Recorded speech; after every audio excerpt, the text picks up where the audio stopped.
You know, it's hard to tell where the jokes are sometimes in Scripture, so you gotta point it out that Jesus is using some humor here. How pleasant, I love to tell the story, how pleasant to repeat. It seems each time I tell it more wonderfully sweet. How I love to tell the story to those who know it best. For those who know it best, seem hungering and thirsting to hear it like the rest. We have been going through the book of Ruth, and part of each week is kind of retelling the story. I don't know if you're hungering and thirsting to hear it again, but too bad. Ruth and Esther, we're going to get to Esther. They're the only two books in the Bible to be named for women. And so I'll catch you up on the story.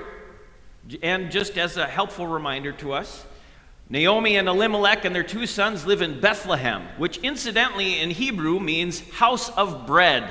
And wouldn't you know it, there's a famine in the house of bread.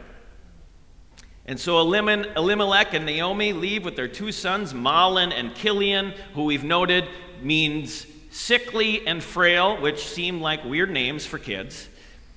And they go to Moab to find food. Elimelech dies.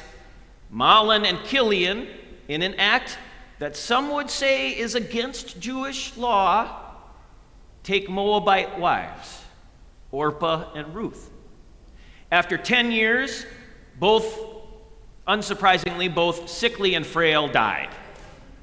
So here's Naomi, having experienced the death of her husband, the death of both her sons, left with two non-Jewish daughters-in-law, living in a different country as a refugee widow. No good.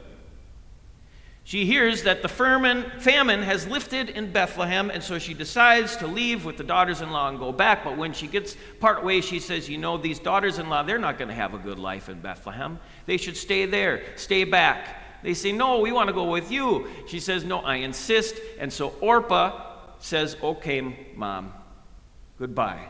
I love you. And she goes. But Ruth gives the great promise. Where you go, I will go. Where you lodge, I will lodge. Your people shall be my people. Your God, my God. Where you die, I will die. And there I will be buried. Wow. Those of us who follow the way of Jesus noted how Ruth perhaps embodies the same promise as Jesus' faithfulness to us. Where you go, I will go. Where you die, I will die. So they get home, or Naomi does, at least, and she's devastated. She says, I went away full, which is ironic because they had to leave because there was no food, remember? I went away full, I came home empty, which is tragic in two ways. First of all, there's the truth that she's experienced terrible grief.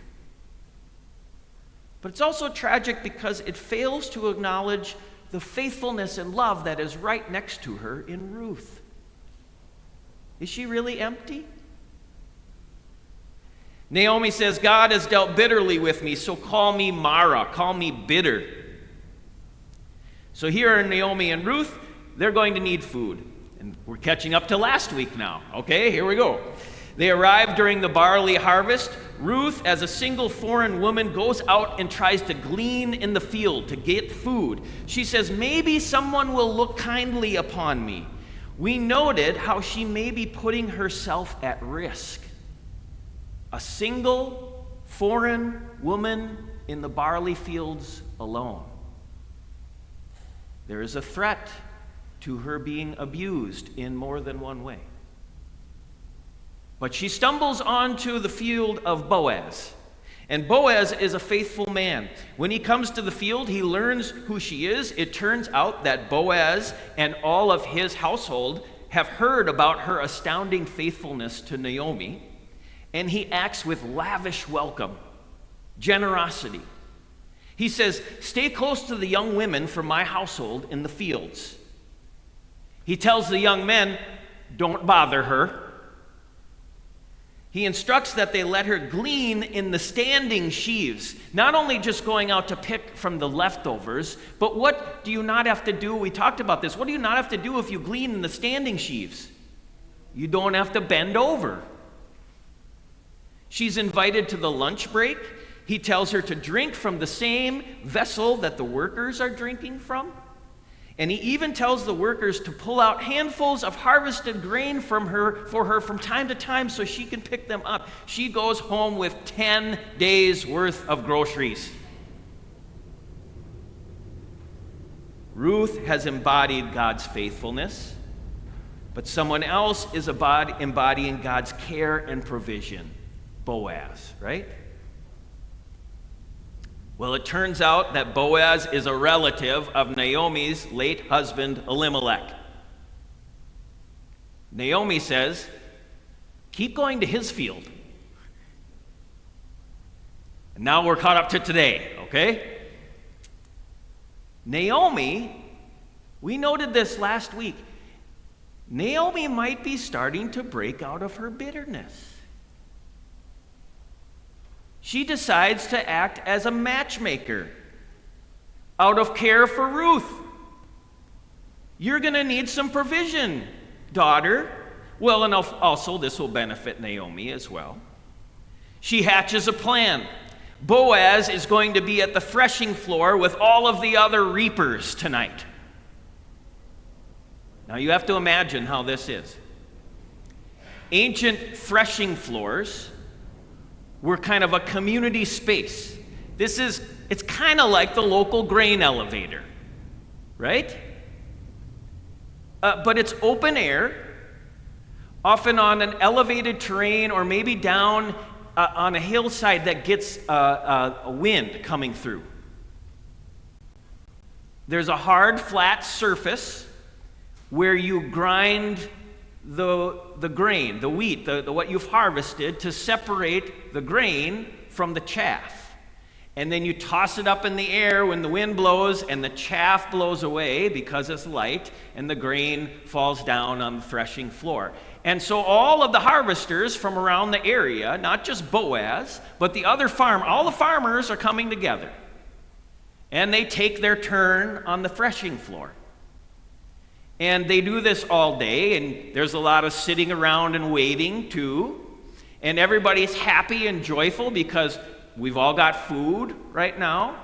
And these are all dudes hanging out and likely telling some jokes, talking about the farm, having a few beverages perhaps as they do this, having some meal. And then at the end of the day, you've got your piles of grain around the threshing floor, and you stay overnight so that nobody comes to take your grain. And so all the dudes have been having a good time, working, having a bit to drink, eating, and carrying on, and then they all go to sleep by their various piles. Imagine this? Naomi says, clean yourself up a bit. Put on some perfume. Wear one of your really nice outfits. And go over to the threshing floor tonight. And see where Boaz lays down. And after everybody's kind of asleep, go over and uncover his feet and just snuggle in right there. And then she says, he'll tell you what to do. What is Naomi doing here, right?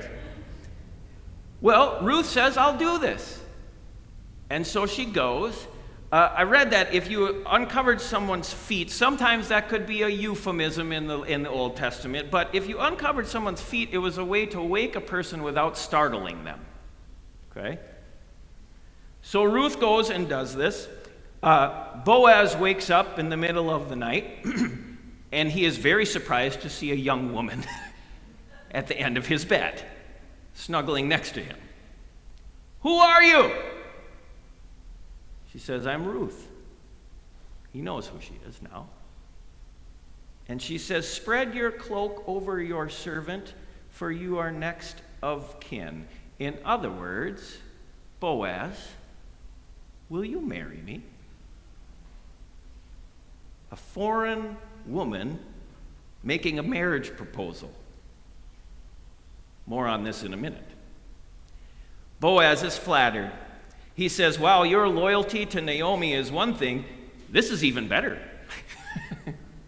He's humble, too. He says, you could have had your pick amongst all the younger guys, rich or poor, but you have chosen me. I'm going to do what you ask. Everyone knows you are a worthy woman. Everybody knows about Ruth and how loyal she's been. But according to the law, Boaz also knows that there's another guy, there's another next of kin that's even closer to Elimelech than him, who technically has the first responsibility. And so he says, I'm going to go sort this out in the morning. And that's why you have to come back next week. In the meantime, stay here until morning. But before the sun came up, before anyone could recognize her, he has her sneak away. Why would he do this? Well, what would people think if they saw Ruth sneaking away in the morning from next to Boaz, having spent the night together rolling in the hay? He even gives her an alibi. He sends her back carrying 6 measures of barley. You all know how much that is. No, I had to look it up. 6 measures of barley is 60 to 100 pounds of barley. Imagine Ruth is now walking back into town with a cloak full of 60 pounds of barley on her back. If anybody wonders what she was up to, she was simply getting grain. She gets back. Naomi asks, how did it go? Ruth tells her and says Boaz gave her the 6 measures of grain so as not to go back empty-handed. Boaz is already getting in good with the mother-in-law. Smart dude. Naomi says, don't worry, he's going to take care of this first thing, which is why you need to come back next week. A fun story. Hope you bear with me telling it, because I'm obviously getting a kick out of this. What do we take from it as people of faith today? Well, it strikes me that God in this story is looking out for people and acting within people's actions. Naomi is daring to act for the benefit of Ruth. Ruth is daring to act in obedience to Naomi, and also very boldly. Boaz is daring to act in faithfulness and hope and in joy. And maybe that's one of the things we could take from it. Maybe we are inspired to have some daringness and boldness to act for the benefit of our neighbors. I know that I need that sometimes. I get into those places where we're not sure what to do or what's ours to do or if we should or shouldn't. You ever get into those places? I think about maybe, what's my role in the family? When I had a family situation come up and I'm like, where am I in this? How do I help? Or as a neighbor? Or as a citizen? What's our job? I'm mindful of the old camp song, be bold, be strong, for the Lord your God is with you. Be bold, be strong. It seems like today we're facing many challenges in the world, in our neighborhood, in our country. Knowing how to talk to power, how to confront the ways that people are being dehumanized. What's ours to do? Perhaps there is inspiration for boldness and daring to take a step, even a tiny one. I was in a conversation with pastors this week, and not only pastors, but faith leaders from Muslim tradition as well, and Jewish tradition too. And one of the Muslim leaders quoted the story of Moses, which we adhere to also, and noted that God's work has happened in powerful ways through people who were unsure, hesitant, afraid, felt inadequate, or non-influential, just like Moses. Moses goes out and confronts a tyrant in Pharaoh. And when Moses says, I don't know if I'm the guy for this, God says, I know, but I will be with you. Another thing about this story is going back to Ruth proposing to Boaz. Many of you, there's a number of you who are married. How many of you who are perhaps the wife in the marriage, for those of you who are in those kind of marriages, how many of you proposed? Not very many, I'm guessing. It's not even much custom these days, let alone back then. Here's an immigrant woman asking an established local guy to marry her on a threshing room floor. This is not the common gender norm or custom. I note how religious communities, perhaps in particular, have gotten so mixed up and bent on what the gender norms and customs are. And here's a story about God working in a woman who breaks those norms and customs. It's interesting that we read this story. It's in a week where the largest Protestant denomination in America voted to advance a formal ban on women from serving as pastors. I'm not afraid to say it's oppressive, unlike the way of Jesus, and reeks of the patriarchy, power and control.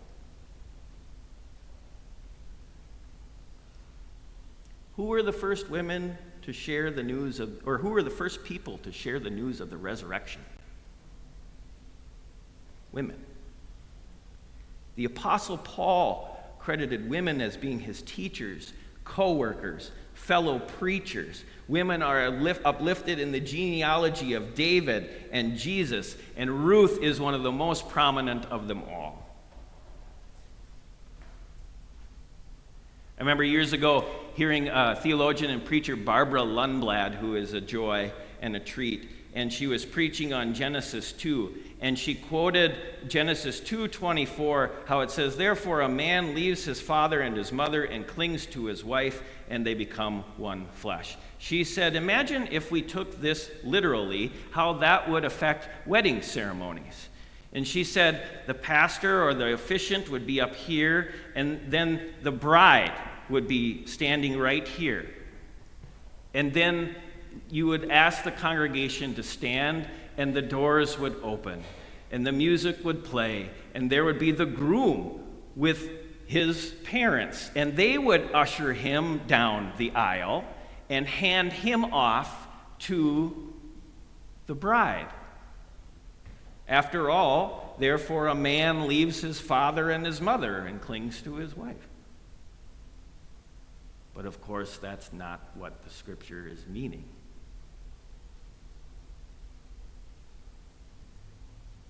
Is God's faithful work in and among us really limited to hard-lined social, religio, patriarchal gender roles? I sure hope not. It wasn't in Ruth. Ruth proposed to Boaz. Which leads me to the third thing that we might see in all of this. God cares for us. God cares for you. God may be working in the kind nudges of action and discernment in and with you in community to bring about goodness. And God, in a way, is constantly reaching out a hand, you could say, in marriage to us. Will you marry me? Not in a romantic sense, but in the sense of deep relationship. Where you go, I will go. Your people will be my people. The early church, and even prior to that, Jesus picked up on this. He uses the marriage metaphor a ton in his parables about who God is and then looking out for that. Talked of the bridesmaids waiting, right, for the bridegroom to come and keeping their lamps lit. You remember this, some of you. It became a foundational metaphor for Jesus as the groom wedded to the church. That is, wedded to all of us. Giving life, committed and present. And there's something in all of that which might give us faith.